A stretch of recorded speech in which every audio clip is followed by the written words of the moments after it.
Hello and welcome to Health Professional Radio. I'm your host, Neal Howard. Americans need more iodine today, and they're not getting enough from salt. The intake of iodine in America has dropped by about 50% in the last 30 years. Our guest in studio today is Dr. Jacob Teitelbaum, director of the Practitioners Alliance Network, one of the most frequently quoted integrative medical authorities in the country today, and he's the author of the best-selling book, The Fatigue and Fibromyalgia Solution, also the developer of the smartphone app CuresAToZ. And he's here with us today to discuss iodine and the important role that iodine plays in the body. Welcome to Health Professional Radio today, Dr. Teitelbaum. Neal, a pleasure to be with you. Iodine, we need more now than we should be getting. I thought that, the salt that we were getting was enough to keep us all healthy. Well, iodized salt gives us a little bit of iodine compared to the total that's needed. And the vast majority of salt that most Americans get is not iodized. It's added in food processing. The bottom line is that we've lost over 30 to 50% of the iodine in the diet as bakers changed from using iodized flour to bromated flour and other similar changes that occurred over recent 30 to 50 years. And if you think about what it would be like to lose 30 to 50% of your income, that's what it's like to the body when it loses the iodine intake. Now, a couple things, too. Not just are we dealing with decreased iodine in the diet, but there are a number of chemicals and minerals that act as competitive and direct inhibitors to the iodine. And two key ones would be two other halides, because if you think about it, halides look similar to the body, and they act as direct competitive inhibitors. And these include fluorides and also bromides. So not just do we have less iodine, we also have an increased need because of numerous chemicals in the environment, with these being just two of many. So we'll see that the iodine deficiency is critical, and it's not just for thyroid. It's important in many other functions of the body. Well, in your opinion, why would we, as a nation, as a society, change or reduce iodine when it's something that is pretty widely known that we need? Neal, you're presuming that decisions you make societally are sane. And so much of what you do is based just on individual well-meaning people doing the best they can, but often having to do with economics more than anything else. So in most countries, bromated flour, for example, is illegal. It's toxic. But, we live in a country where if you give enough campaign contributions, heck, the drug companies are able to get Congress to say that we were not allowed to negotiate down Medicare drug prices. Insane. Okay, so basically follow the money. Yeah, exactly. I mean, you look at that, and it's all well-meaning people. I don't fault the drug companies one bit. They're doing their job, which is to make money. I mean, they're nice people.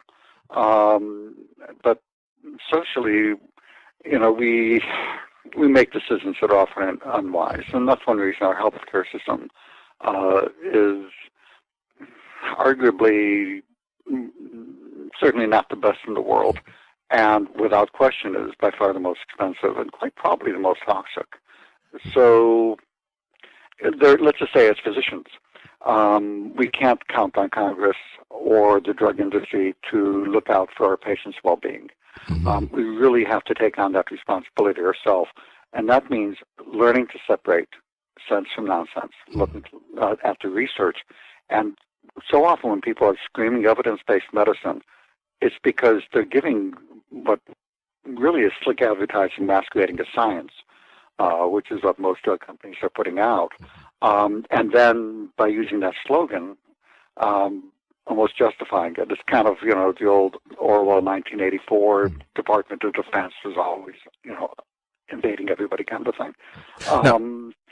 So we have, as physicians, to look at the research directly and just see what's going on. And if you look at iodine function, breast cancer, our foundation was going to do a study looking at iodine levels in breast tissue in women with breast cancer. Now, has that been shown? Has that been something suspected, or is this something that you just say, hey, let's look and see if this is a contributing factor, or has it always been suspected as being a contributing factor? Well, it's been suspected for a number of reasons. One, Japan, which has a lot more iodine because of the seafood in their diet than we have, has a dramatically lower rate of breast cancer. you'll see that a lot of research showing iodine deficiency, critical role in breast tissue function. If you have a woman with fibrocystic breast disease and tender breasts, giving iodine will often make that problem go away after about 6 to 12 weeks.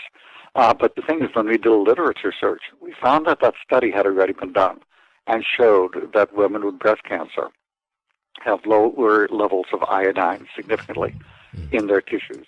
And it's suspected. I mean, certainly you can't say that that clearly then is a cause, but it's suspected that low iodine is also a significant contributor to the increased prevalence of breast cancer. So there's a lot of different functions in the body, and I think the best way, Neal, for people to get to iodine is to make sure that their multivitamin has 200 micrograms of iodine in it, which is a good kind of RDA type of a level to be getting. I recommend the daily amount. In addition, it's worthwhile for people who have unexplained fatigue and who have breast tenderness and breast cysts to also be taking a higher level of iodine. I recommend something called triiodine, which is 6 1/4 milligram a day. I don't recommend the higher dosing, except in select cases. Now, you're an author. You're the author as well. Your book, The Fatigue and Fibromyalgia Solution. Speaking of chronic fatigue, you're saying that this iodine deficiency contributes to the condition called fibromyalgia as well as fatigue? Yes, it's one of literally hundreds of things that contribute. Fibromyalgia, which is where people have a combination of widespread pain combined with inability to sleep, severe insomnia. Those two together are enough in most cases to really make a diagnosis. It represents an energy crisis in the body. And when you have underactive thyroid, despite normal tests, the tests are very unreliable, but you have somebody who's tired, achy, weight gain, cold intolerant, they're low thyroid. It doesn't matter what the tests show. And iodine deficiency is one of a number of contributing factors. So giving a 6 1/4 milligram of iodine a day, which is 6,250 micrograms, for 3 to 6 months will not only replace deficits, but also tends to wash out the fluoride and bromide from the body. It causes it to get excreted. Now, if we're washing this out, this bromide and this fluoride, aren't we getting that same compound in our drinking water and in the bread that we're going to eat when we're out anyway? We are. But the thing, Neal, is that there's over 85,000 chemicals now being added to our diet. And if you think about it, if we want to add a medication, we have to put it through an $800 million FDA approval process for safety and efficacy. But if we want to throw a chemical in the environment, just do it. There's virtually nothing that limits it, but it's very little. And so to tell people to avoid everything in the environment is a fool's errand. It just doesn't work. Much better to give people what they need to be able to thrive in the current environment. And that's why the iodine, but again, more is not better. 6 1/4 milligram a day is what I recommend for 3 to 6 months, and then 200 micrograms a day, or 0.2 of a milligram. Give people a good multivitamin so that they have all the things that are being lost in the food processing. People say, some people who tend to be skeptical of nutrition in general, and they say, well, evidence-based medicine, and I'll give them, well, here's 1,000 studies on this, and they go, I don't have time to read that nonsense. And then somebody asks, and they say, I've never seen any studies showing it, and it's insane. There are thousands of studies showing the importance of natural and artificial therapies. And there's just like with medication, there's also a lot of nonsense out there, and we need to distinguish, to separate the wheat from the chaff for our patients. We can't do that without looking at the actual initial research. You can't look at people's reviews on the research because it's so often biased these days. Now, as we wrap up, Doctor, you're also the developer of a free smartphone app called CuresAToZ. What prompted you to get into app development? Well, having read tens of thousands of studies, it really, but basically, it's a simple tool that everything from acne to zoster, people can pull the app up. It's a free app. And they'll say, here's the research on natural and on some of the medications, and basically says which things get a thumbs up and which get a thumbs down. It's a way of sorting through and separating the sense from the nonsense. It's just a tool that I give people help with this. You've been listening to Health Professional Radio. I'm your host, Neal Howard. We've been in studio today speaking with Dr. Jacob Teitelbaum, director of the Practitioners Alliance Network, and also the author of the Fatigue and Fibromyalgia Solution and the developer of the free smartphone app CuresAToZ. We've been in studio this afternoon talking about the importance of iodine. It's been great having you here with us today, Dr. Teitelbaum. Neal, a pleasure. Thank you.